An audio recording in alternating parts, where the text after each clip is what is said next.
RJFM vous donne la parole. Coup de cœur, coup de gueule. RJFM vous donne la parole pendant le confinement. Tous les matins, dans le 6-9, Good Morning Montlu. Good Morning Montlu. C'est votre rendez-vous à 8h45 chaque matin. On vous donne la parole. On donne la parole à tous ceux qui agissent dans cette période ou à vous, simples citoyens, simplement pour que vous nous parliez de la manière dont vous vivez cette époque particulière. On l'a dit ensemble finalement et c'est ça qui est intéressant. Et ce matin, nous accueillons Patrick Jacques. Bonjour. Oui, bonjour. La boîte à pizza à Montluçon, vous êtes le responsable de cet établissement situé rue Paul Constant. On va voir un petit peu la manière dont ça se passe. Est-ce que vous avez été ouvert tout le temps finalement, ou il y a eu une période là après le 16 mars où vous avez dû fermer? Alors, nous, en accord avec la franchise nationale boîte à pizza, on a décidé de rester ouvert, puisque au-delà de l'aspect commercial de l'établissement, nous avons eu tout à fait conscience que nous avions un rôle social au même titre qu'un supermarché, une pharmacie ou un bureau de tabac, d'être présent pour pouvoir répondre à la demande de nos clients et de tout autre client qui se sont présentés devant nous. Mmh. D'accord, donc il y a eu une continuité finalement du début à la fin, mais j'imagine forcément aujourd'hui pour livrer des pizzas, pour faire des pizzas, il faut s'adapter finalement. Comment vous vous êtes adapté vous? Alors, tout à fait. Dans un premier temps, je félicite mon équipe puisque celle-ci a été dès le départ à 100% d'accord avec moi et avec l'équipe. Nous avons d'une seule et unique voix, je n'ai pas eu le moindre droit d'alerte ou quoi que ce soit. Ils ont eu tout à fait conscience de leur rôle et nous avons donc mis en place ensemble, nous les avons formés, que ce soit aussi bien en fabrication qu'en production, qu'en livraison, qu'en mode de paiement. Nous les avons formés à des nouvelles techniques qui leur a permis de pouvoir être protégés, car il y a l'aspect bien évidemment légal de la protection, mais nous avons décidé d'aller au-delà de cet aspect légal en mettant des nouvelles procédures en place pour permettre, pour éviter plutôt toute contamination d'un côté comme de l'autre. Ouais. Alors concrètement, ça veut dire quoi? C'est quoi au quotidien dans la confection, par exemple, des pizzas? Comment ça se passe? Alors, concrètement, tous les salariés ont tous 3 masques. Masque lavable et réutilisable. Un masque est utilisé, un deuxième est en lavage et un troisième est en séchage. Ils doivent le changer quotidiennement. Je dis bien toute l'équipe, surtout les livreurs. C'est même pratiquement le plus important car eux circulent et eux doivent avoir une protection supplémentaire. Circulent donc la fabrication des pizzas, masques, gants, accès au gel hydroalcoolique à volonté, livraison, masques, gants et gel hydroalcoolique obligatoire au retour de chaque livraison. Pour les modes de paiement, parce qu'aujourd'hui c'est effectivement une préoccupation, somme toute mineure, puisque j'ai regardé différents sites et la boîte à pizza l'a vu aussi, l'OMS nous informe que les paiements liquides ne sont pas un vecteur majeur de la contamination, mais nous avons quand même mis en place des procédures. En 2 mots, nos clients ont la possibilité de pouvoir commander par Internet directement par l'intermédiaire de nos prestataires Just Eat et Uber. Et nous avons mis en place un système de VAD, c'est-à-dire de vente à distance, où le client peut payer sa note directement par téléphone avec sa carte bleue. D'accord. Nous avons mis en plus en place, nous avons développé, nous sommes en train de développer l'intégralité de nos TPE sans contact, même à domicile, au magasin bien sûr. Mais pour terminer, nous avons mis enfin en place pour les clients qui n'ont pas le sans contact, qui veulent payer en carte bleue, nous avons mis un système qui permet de payer en carte bleue sans avoir le moindre contact avec la moindre touche d'un appareil. C'est une procédure avec un sac plastique à usage unique qui est remis au client en fin de paiement pour éviter la réutilisation de celui-ci. D'accord. Donc adaptation bien évidemment. Est-ce que dans ce contexte les besoins en pizza entre guillemets, puisqu'on est confiné à la maison, les soirées sont parfois longues, est-ce que vous avez de l'activité en gros? Est-ce que ça continue vraiment de manière normale, je dirais? Au début, c'était relativement normal, puisque nous avons fait à peu près le même chiffre que l'an dernier, les 15 premiers jours, mais c'était tout simplement parce que les clients pensaient que nous étions fermés au même titre qu'un restaurant traditionnel. Dans nos statuts, dans les statuts de notre société, nous avons la livraison, c'est prévu, et partant de ce titre-là, comme nous devons livrer, nous devons être ouverts au même titre qu'un supermarché. Et Ouais. donc, excusez-moi, j'ai perdu le fil de votre question. Vous disiez donc que les 15 premiers jours, vous aviez eu une activité Voilà, normale. les 15 premiers jours. Voilà. Après, quand les clients se sont aperçus que nous étions ouverts, nous avons eu une explosion des ventes puisque nous avons eu une progression de 32% depuis le début de ce mois-ci. Ouais. Comment vous l'expliquez ça finalement? Est-ce qu'il y a une explication, je sais pas, sociologique finalement un petit peu à tout ça? Oui, je dirais que manger des pâtes c'est bien bon, mais au bout d'un moment il y en a peut-être un peu marre. Voilà, ils cherchent quand même un peu à se divertir. C'est pas évident de rester confiné 5-6 semaines. Aussi bien la ménagère, on a peut-être aussi un peu marre de faire la cuisine matin, midi et soir. Donc c'est aussi une façon de se détendre pour certaines ménagères. Donc, partant de ce principe-là, on s'est aperçu qu'aujourd'hui, nous avions de plus en plus de modes de paiement en carte bleue, mais toujours en espèces. Et on ne peut pas aujourd'hui stigmatiser les gens qui payent en espèces. Voilà pourquoi on a décidé de livrer aussi ces clients-là. D'accord. Donc les Montluçonnais, les habitants du secteur sont fans de pizza dans cette période évidemment. Effectivement, ça fait partie des petites choses, des petits plaisirs finalement, et on est privé de tellement de plaisir dans cette période que bien voilà, on se fait plaisir de cette manière et en essayant évidemment de respecter les consignes de sécurité. Merci beaucoup Patrick Jacques. Je vous remercie. On rappelle la boîte à pizza rue Paul Constant et bravo pour la devanture que vous avez fait avec ces messages de soutien au personnel soignant notamment. Hein. Tout à fait. C'est 2 salariés qui sont venus me voir et qui m'ont demandé de faire quelque chose.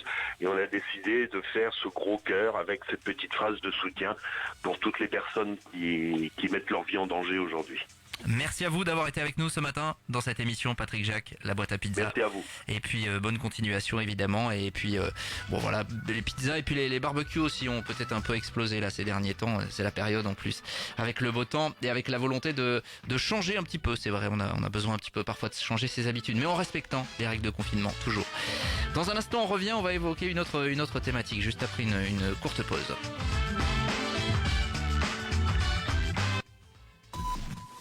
Toute l'info sur RJFM dès 7h, tous les quarts d'heure jusqu'à 9h, puis toutes les heures jusqu'à 13h. Mais aussi tous les soirs, 17h, 18h et 19h. L'info sur RJFM, c'est plus de 20 rendez-vous chaque jour. Sur 92.3 FM, sur rjfm.net, mais également sur l'appli RJFM, qui joue également RJFM sur vos enceintes connectées. RJFM, c'est toute l'info de proximité. Enseigne 03, toujours aux côtés des commerçants et collectivités, même dans les périodes difficiles. Afin d'assurer la sécurité de vos collaborateurs et de vos clients, Enseigne 03 fabrique sur mesure dans ses ateliers des plexiglas de protection afin d'adapter vos comptoirs, caisses, bureaux d'accueil. Enseigne 03, fabrication locale, du bureau d'études à la fabrication et la pose. Enseigne 03, une équipe réactive à vos besoins. Nos bureaux sont fermés au public. Contactez-nous sur mobile, mail et Facebook. Plus d'infos sur notre site enseigne03.net. Contact au 04 70 05 98 61. Un verre rayé? Une monture cassée? Besoin de produits pour vos lentilles? Optique Lafayette, petit prix, grand choix. Le service et le sourire en plus. Lunettes de vue, solaire, lentilles de contact. Plus de 20 marques dont Ray-Ban, Burberry, Armani, Dolce & Gabbana, Eden Park, Versace, Ralph Lauren, Catimini, Jacadi. Des verres unifocaux, progressifs, avec tous les traitements possibles au prix juste. Votre magasin rue Porte Saint-Pierre à Montluçon est ouvert du mardi au samedi aux horaires habituels. actuelle. Optique Lafayette, la vue pour tous. Par mesure de sécurité, prise de rendez-vous au 04 70 07 20 33.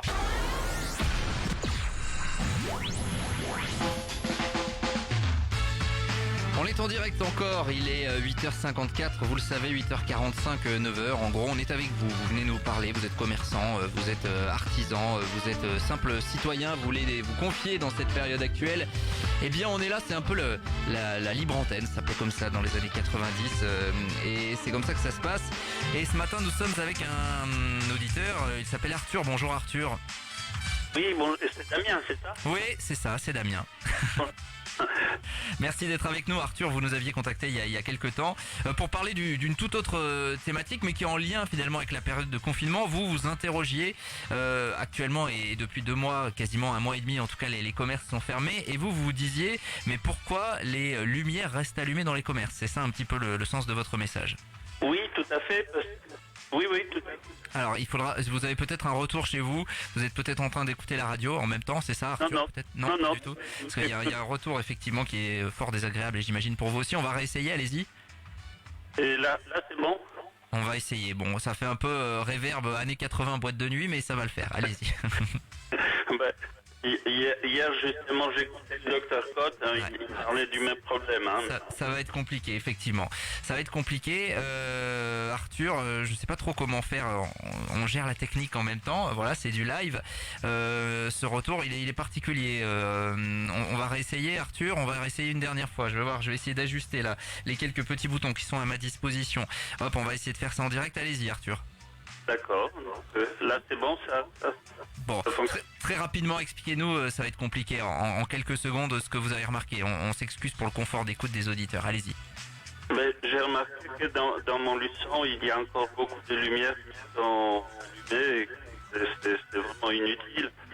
Compte tenu de la situation actuelle, certaines zones commerciales, certains établissements comme le château de Bourbon, le château de Biennassi ou autre, c'est dommage de gaspiller de l'argent à être utilisé ailleurs. Ouais, on s'excuse vraiment pour la liaison qui est pas bonne. Je sais pas pourquoi, parce qu'en antenne je vous entendais parfaitement. On vous remercie en tout cas pour votre témoignage, Arthur, et on s'excuse pour les difficultés techniques. Mais c'est une vraie question, et on la soulève d'ailleurs, cette question. Si vous êtes commerçant, que vous laissez les lumières de votre commerce allumées, notamment, et puis il y a peut-être des élus qui nous écoutent, et voilà, vous évoquez le château des Ducs de Bourbon, le château de Biennassi qui reste illuminé. Pourquoi dans cette période? On vous pose la question. Il y a peut-être un aspect sécurité, c'est peut-être rassurant pour les commerçants de savoir que leur boutique n'est pas totalement éteinte. Vous n'hésitez pas, et demain on essaiera pourquoi pas de prendre quelqu'un avec nous pour répondre à cette question d'Arthur. C'est une remarque qui mérite d'être entendue sur notre antenne ce matin, cette pollution lumineuse, et on vous remercie beaucoup Arthur d'avoir été avec nous. C'est moi qui vous remercie. Merci. Je vous souhaite bonne journée à tous les auditeurs. Merci à vous, et on s'excuse effectivement pour ces petits problèmes de liaison. C'était un peu un monde parallèle là, c'était assez particulier, mais voilà, c'est comme ça, on est en direct, on vous cache rien, et puis on est en effectif réduit avec mes collègues que je salue qui gèrent la technique mais à distance, et ils ont pas toutes les manettes que j'ai devant moi, et en même temps il faut que je parle, donc c'est pas forcément facile. Bon, on essaie de gérer au mieux, et on remercie Arthur d'avoir levé cette problématique là. Il n'était pas le seul, on avait eu d'autres messages dans ce style qui nous demandaient pourquoi il y avait toujours autant de pollution lumineuse. Est-ce que c'était vraiment utile dans ces périodes où les commerces sont fermés, où il n'y a personne dans les rues, de laisser certaines rues allumées? Mais il y a aussi une question de sécurité évidemment à tout ça. Si vous êtes élu, que vous êtes commerçant, que vous laissez vos devantures et vos façades illuminées, vous n'hésitez pas à nous en faire part. Voilà, on va terminer comme ça. Encore des choses intéressantes à dire ce matin. On va se retrouver d'ici quelques minutes pour l'info locale et régionale. Je vous présenterai évidemment le journal, et puis derrière ce sera Fabrice qui va revenir en direct évidemment pour les dédicaces jusqu'à midi. Si vous avez un petit mot à faire passer à vos collègues, à vos proches, à vos amis, à vos familles, on sait qu'il y a beaucoup d'anniversaires, on a souhaité des anniversaires hier dans cette période, c'est le moment. On vous passe tout en termes de musique, et on sort même de la programmation musicale classique de cette antenne. Hier on a eu du Daniel Guichard. C'est vrai que c'est pas si souvent sur notre antenne, mais c'est très bien, c'est très bien. Ça permet un petit peu de varier les plaisirs. super. Merci en tout cas de nous être fidèles. On vous remercie à tous. Je vous dis, moi, pour l'info locale et régionale dans 5 minutes. Fabrice, 9h midi pour les dédicaces. Et puis, si vous voulez venir parler avec nous demain, rjfm@rjfm.net, notre page Facebook, notre compte Twitter, notre compte Insta évidemment. Pour vous inscrire, à tout de suite. Et c'est Laurent qui va venir vous dire au revoir aussi dans quelques instants. Moi j'ai envie de faire une dédicace spécialement au chat de Fabrice qui l'accompagne chaque jour en direct de chez lui pour l'émission de dédicace entre 9h et midi. Voilà, parce que c'est un peu la star maintenant sur RJFM. Vous le retrouvez en photo quasiment chaque matin sur notre page Facebook RJFM. On se retrouve demain 6h-9h. Ciao. Good morning Montlu. Good morning Montlu. Le morning qui te réveille tous les matins avec l'info de chez toi. Professionnels comme particuliers, dans les moments difficiles, nous serons toujours à